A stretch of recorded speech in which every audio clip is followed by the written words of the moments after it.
Thanks for tuning in to the Mission Matters podcast, where we feature successful, mission-driven leaders committed to creating a positive change in the world.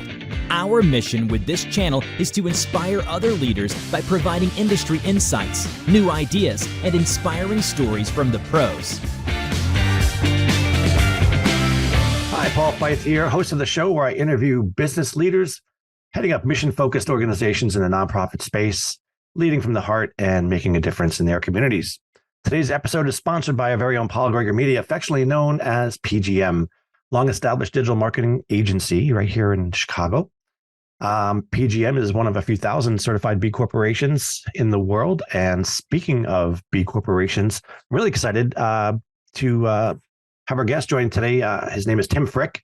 He is founder and president of Mightybytes, which is a unique impact-focused digital agency in Chicago as well. So welcome, Tim. Hello, Paul. Thank you very much for having me. I'm really excited about this episode because we're going to be talking about something that I think is not on a lot of people's minds these days. So before we get into that and dive in, why don't you just tell everyone a little bit about yourself? Sure, yeah. My name's Tim, and I started my digital agency called Mightybytes in 1998. We help social enterprises, nonprofits, purpose-driven businesses, as Paul was just saying, build capacity and make more responsible and sustainable digital marketing decisions. We've been a certified B Corp since 2011. We were actually the 9th certified B Corp in the state of Illinois, and I think like the 435th worldwide. 435th worldwide? I think so, yeah. Wow. I think we were like the 435th B Corp out there. Wow, like and I think it was up to around 3,500 by the time we got around to it in 2020. Yeah, it was definitely early days for sure, and it was the B impact assessment, which I'm sure we'll talk about in a bit, was a completely different beast than it is now. But you know, we use that tool as a way to run a more purpose driven business. So it's really important, and it's been great to see it evolve and the community grow over the past 12, 13 years since we've been a B Corp. B Lab is the nonprofit that certified B Corps. They used to put out an annual Best for the World list, which basically recognizes the companies that score in the top 5% of the B impact assessment worldwide. And we were included on that list 8 different times, which is kind of cool. I've also written a few books, some of them specific to digital marketing and digital project management.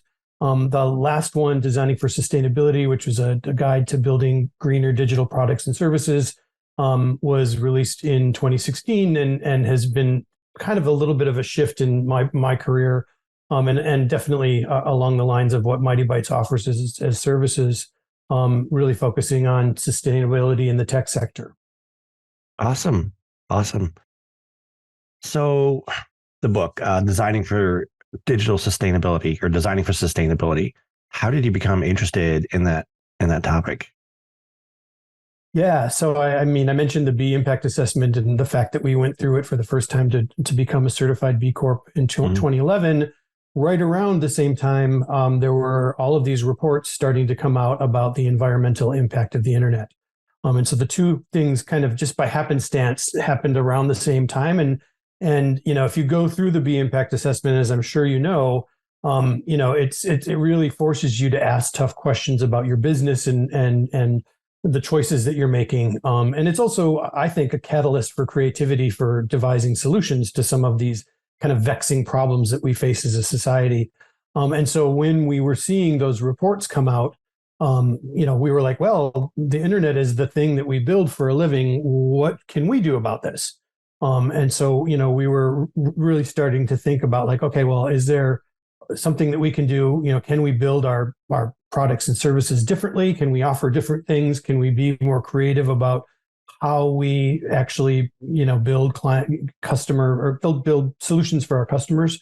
And so, you know, thinking deeply, you know, helped us kind of figure out how to apply sustainability principles to our internal processes and the products and services we offer. And that kind of started us along this 11-year journey.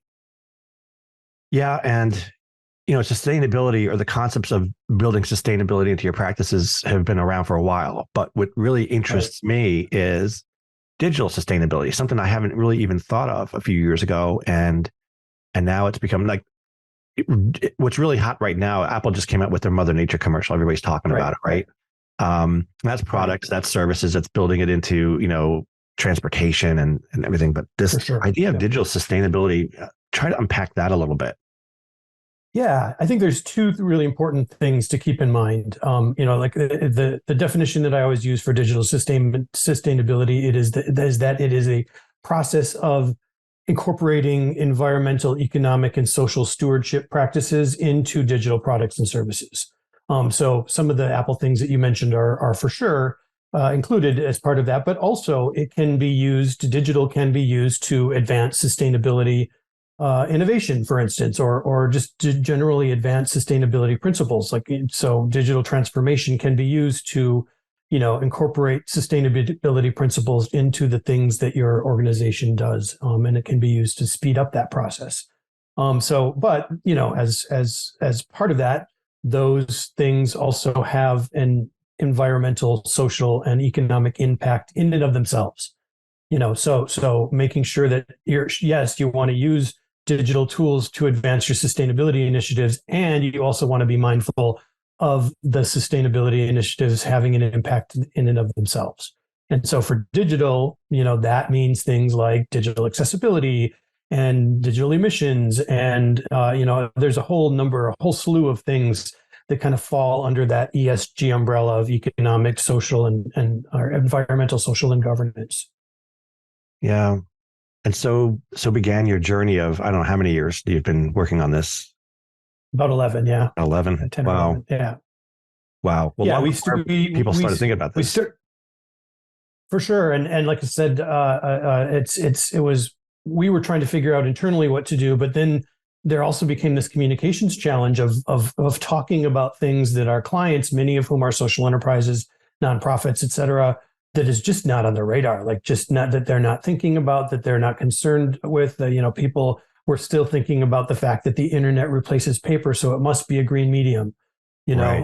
We all have seen the "do not print this email" footer at the bottom of an email, and so to really help people understand it, we realized very early on that we needed to create education and awareness around this stuff first and foremost, and so we started folding that into our marketing communications, not only into our internal processes and practices, but then also to how we talk about it, how we educate people about it. It really became the driver for all the speaking engagements I do, all the writing that I do, really kind of coalesced all of these different things into kind of the mission and vision of the company. And, the company at that point had been around almost 15 years. And we were running on a kind of standard digital agency model where our mission from the earliest days was to help, social enterprises and nonprofits use the internet to build success for their organizations. Sure. And so, none of that had changed. However, we really started seeing a change in how the internet was affecting people and planet, and so we were like how do we, in addition to, like I said earlier, using digital to transform organizations, how can we also make sure that digital in and of itself doesn't become this many-headed beast that takes over the world? Right. Well, you're also, I guess the challenge here is you're explaining to these companies that have not heard about digital sustainability, or it wasn't on their radar, there's no budget for it, there's no knowledge of it.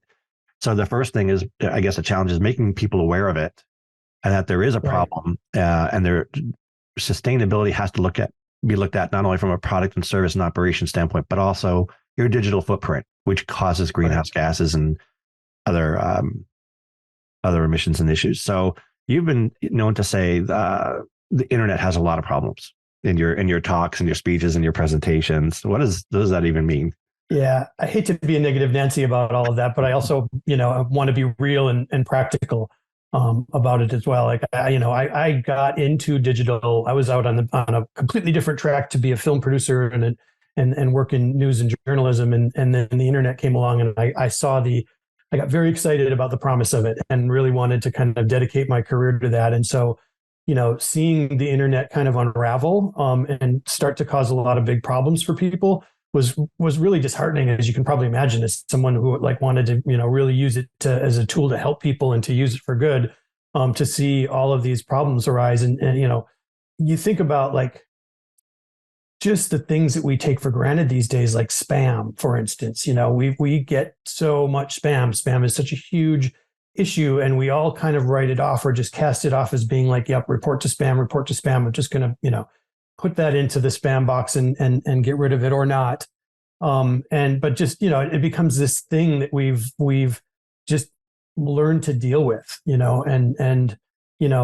data privacy is another one where, we just, take for granted the fact that big tech companies are going to be using our personal information for, you allowing us to use things like Gmail for free in exchange for mining our personal data and stuff like that. And so, these kinds of things they creep up and a lot of people don't pay attention to them. If you're a resource constrained nonprofit, those tools are really attractive because they're cost effective and they can help, philanthropy dollars they don't love to fund operations. They love to fund programs and outcomes. Of course. Yeah. And so, nonprofits still are organizations that have staff and office and, all this kind of stuff. And so being able to use free tools is really attractive. However, if they're being used at the expense of, personal data privacy and some of these other issues, that can tend to be a challenge and a problem. So you mentioned a couple things there, spam being a problem, digital tools, which I guess, you're talking about tools like software as a service. Sure. Yeah. Tools. Like software subscription tools. Yeah. How it affects privacy, security vulnerabilities. What about digital waste?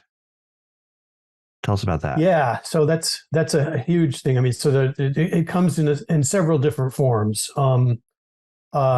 E-waste is basically anything with a plug that ends up in a landfill is considered e-waste. And there's, 60 million pounds of that a year generated, I think. I don't know that number, if that number is exactly true, but I know that when I've done research on it in the past, it's a huge number, like a huge, extraordinary number that we throw away, our phone chargers, old equipment, old refrigerators, whatever that is, anything that's considered, has a plug is considered e-waste. So that's a massive thing. And our love of all things data related, 90% of data goes unused. So think about what your organization collects. If 90% of that isn't being used of and disposed of, it just sits in a data center. And then that data center essentially becomes a virtual landfill. And those defunct or not being used pieces of data or websites you no longer use or whatever, they still require electricity. They still use energy. And they end up burning out servers, which become e-waste. So there's a whole amount of, kind of a domino effect there. And then there's the fact that just because everything on the internet uses electricity and most of that electricity doesn't come from renewable sources yet, there's also a huge amount of emissions. Like the internet is responsible for 3 to 5% of global emissions. And, if it were a country, I think would be the 5th largest polluter or something like that. That's a commonly, noted stat that gets tossed around. That's environmental impact is bigger than that of the commercial airline industry. I mean, there's all these kind of factoids or sound bites that get popped around there. But the reality is, our love for all things data and coupled with having all of these free tools to use means that we're not very good stewards when it comes to that data, which has environmental impact. Right. So that's just the environmental side. Like we could talk about social and economic as well. Yeah. Well, let's just stick with the environmental for a second. I think the mind shift there, if anybody takes away anything from this podcast, it's that you mentioned for our love for all things data, and we already are thinking that, oh, it's just data we're already paying for, and it's unlimited or it's more than we'll ever need. Right. It's at least we're not wasting paper, right? But this idea that no, those bytes sit on a physical chip or disk someplace, and it requires electricity and heating and cooling, and you times that by the billions of people using that cloud storage. Yeah, for sure. 5+ billion internet users around the world. That's a lot of data. That's 252,000 websites added to the internet every day. I mean, some of these stats are just they're just crazy.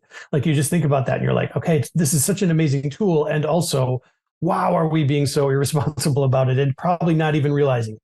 Not even realizing. Yeah. And you said it was between 3 and 5% of global annual emissions. Yeah. Yeah. That's huge. It's a lot. It's a lot.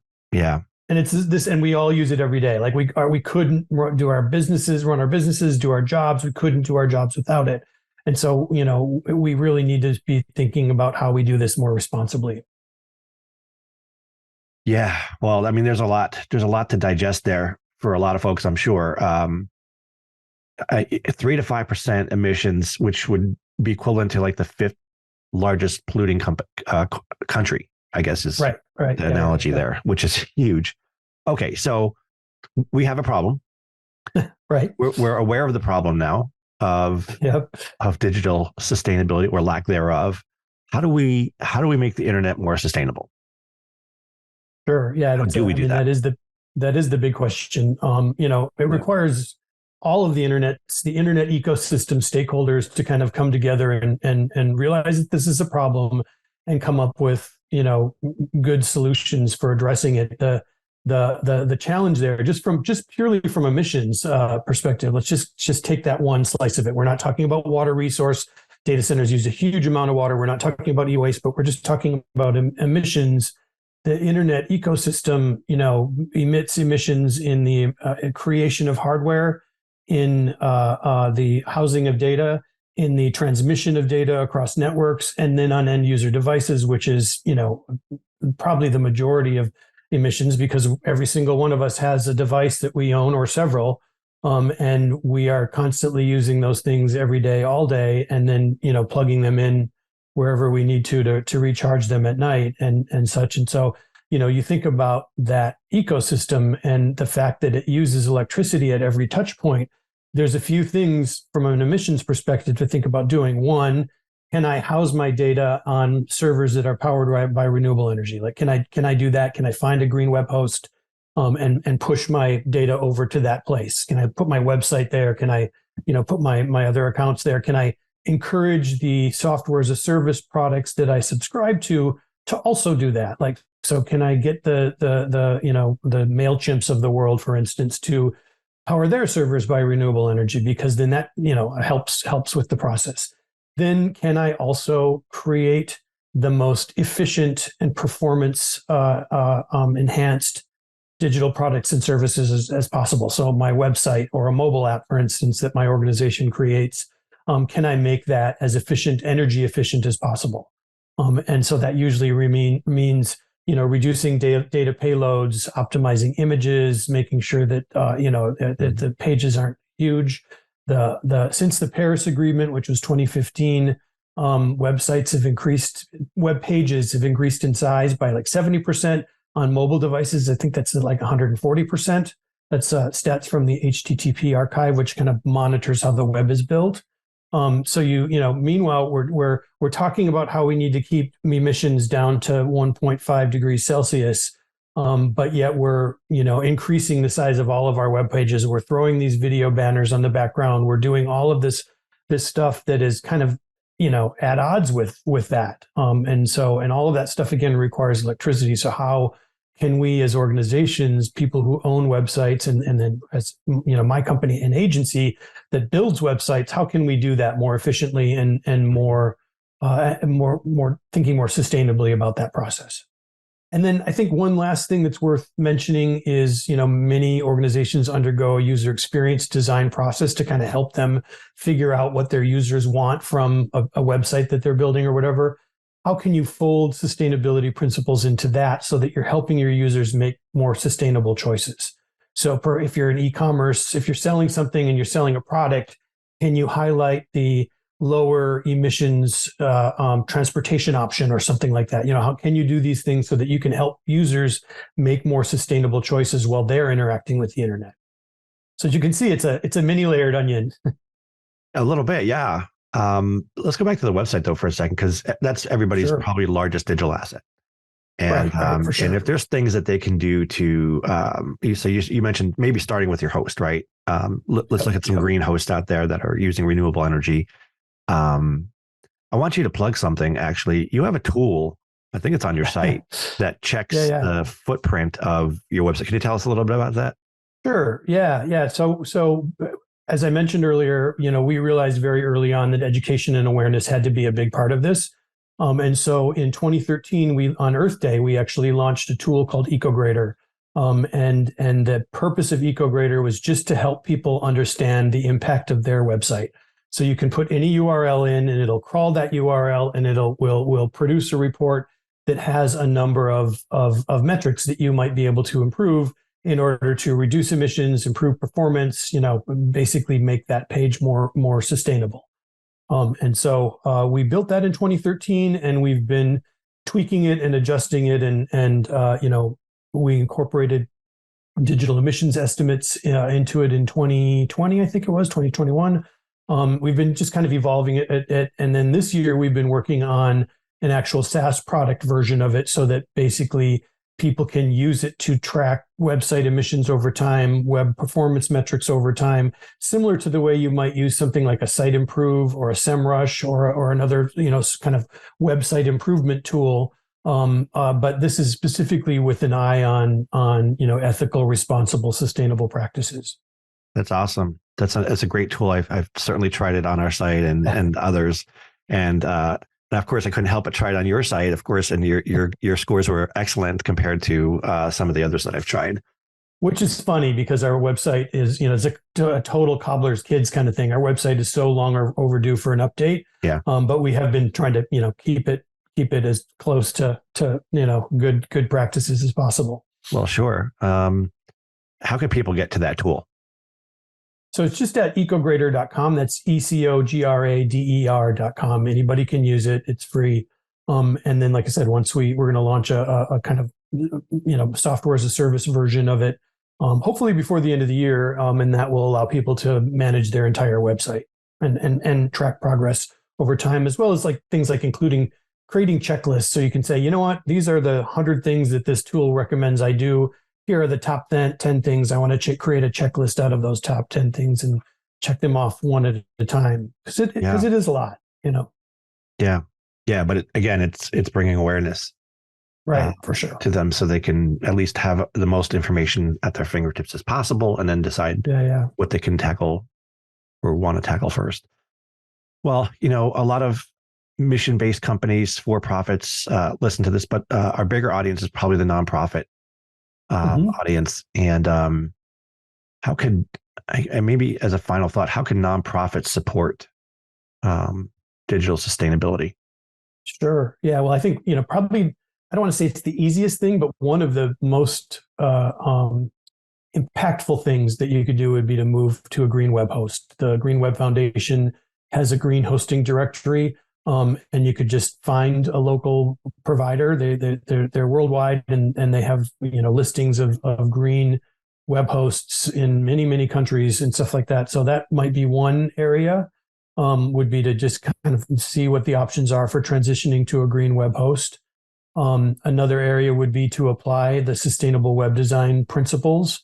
And so that's a lot of that performance and efficiency that I was talking about. I've been lucky enough to be part of a group over the course of the past year and a half through the World Wide Web Consortium, which is basically the standard setters for the web. They created the accessibility standard in 1999, and the goal of this group over the past year and a half has been to create, similar to the Web Content Accessibility Guidelines, create web sustainability guidelines. We've published those now, and we're in the process of transitioning them over to sustainablewebdesign.org. And so, an organization, a nonprofit could just look through those things and be like, what are the things that I can do? What are the things that are realistic to me? Some of the simplest things include using metadata correctly, making sure that your images have alt tags, for instance, which is also a really good accessibility, task to do. Making sure those images are optimized and as small as they can be size-wise without reducing, image quality. Things like that are easy things that you don't require an agency or development team to do. Just going through auditing your content and getting rid of the stuff that you don't need, and really focusing on the stuff that meets your business goals and aligns with your organizational theory of change for a nonprofit. just doing those kinds of things and seeing how you can apply sustainability principles to your operations from a digital perspective. That's awesome, because I think a lot of organizations want to archive everything, for years and years and years, and then maybe have a choice of like, how important really is that to go back that many years? Sure, absolutely. I think, I think there's somebody was saying, there's something that I read over the past few weeks was just, saying that you probably don't need literally any of your data beyond 3 years. Even something like Google Analytics, where you can go in and track the history of your website performance and stuff like that. Very rarely does anyone ever need to go back 3 years on that. That's probably something that you only need, a certain amount of a time period. And so just thinking about, what might a smart data disposal strategy for my organization be? We wrote a pretty in-depth, my colleague Nicole wrote a pretty in-depth post about having a data disposal strategy, which I think is something that not just nonprofits, but businesses and organizations overall don't really think about. They don't think about like, well, what's our strategy for just data disposal? And in addition to sustainability ramifications of that, there's also data privacy ramifications, because if you're holding on to personal data from, people, and then that data becomes out of date, or the website that data is housed on gets hacked because it hasn't been updated, you are actually going to be in breach of things like GDPR and the California's Consumer Privacy Act and stuff. And so, there's some social implications here as well. Yeah. Well, I think you've certainly given our listeners a lot to ponder and think about, but some also easy action items that they can do to take some steps if they're interested in building a more sustainable future in the digital world. I have to ask you, Tim, what are your favorite software tools? Yeah, I mean, there's so we actually just wrote a post, and I'll share these links with you if you want to put them on the show page. We wrote a post up about how to design or create a more sustainable marketing stack. And so what we did is we looked at all the organizations that we use on behalf of our clients. So, email marketing tools, SEO tools, analytics tools, all of that. And then we said, well, how do these organizations stack up from a sustainability perspective? Do they respect privacy? Are they powering their servers with renewable energy? Do they have like an actual environmental policy or sustainability statement on their website? And then we kind of basically wrote a breakdown of all of those tools. Things like EcoSend for email marketing, for instance, Cabin Analytics or Fathom Analytics for analytics are data privacy focused, as well as powered by renewable energy. There's a number of tools like that. We went through it. But however, I will say, it was great to do that research. We were surprised at how few there's tens of thousands of digital marketing tools out there. And we were surprised at how few actually have public-facing sustainability statements who actually really, prioritize any of this stuff. We were really shocked at that. We do intend to grow that list. Yeah, we intend to grow that list, but surprisingly, it was pretty small. Yeah. And I think I also should, one last thing, I should also just say, I love Website Carbon by our friends at Whole Grain Digital. They're another B Corp. They're another agency. They focus on WordPress like Mightybytes does. And they created a digital carbon calculator called Website Carbon that's really easy to use and does similar things to EcoGrader, but it just gives you a really clear emissions estimate right like in seconds, which is cool. Oh, nice. So yeah, we'll be sure to include that in the text and copy, and also I'll get that link from you too, and we'll include that in the copy as well. Absolutely. Cool. Well, Tim, it's been great. I think we've opened a lot of eyes today, and at least made people aware, which is my goal, of the fact that there is a sustainability effort out there in the digital space, which again, I haven't even known about 3 years ago or 2 years ago. So thanks to my conversations with you and you educating me on that. I'm always learning from you. So thanks. I appreciate your time today, and till next time. Yeah. Thanks so much for having me. So I really enjoyed the conversation. Thanks for listening to the Mission Matters podcast. We'll see you again next time, and be sure to click subscribe to get future episodes.